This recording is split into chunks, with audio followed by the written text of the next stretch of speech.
Hello দোস্ত। তো আজকে এই গাড়িটা আমাদের সঙ্গে কাজ করছিল, কাজ করতে করতে গমের জমিতে পাল্টি হয়ে গিয়েছে।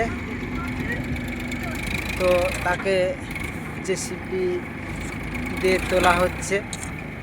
দেখা যাক। এদিকে অনেক গাড়ি লাইন হয়ে আছে, ওইদিকে অনেক গাড়ি আটকে আছে। তো দেখা যাক, গাড়িটি তোলার কাজ চলছে।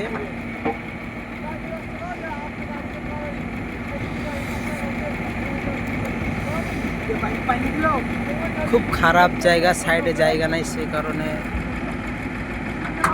ট্রলিটা তুলতে প্রবলেম হচ্ছে।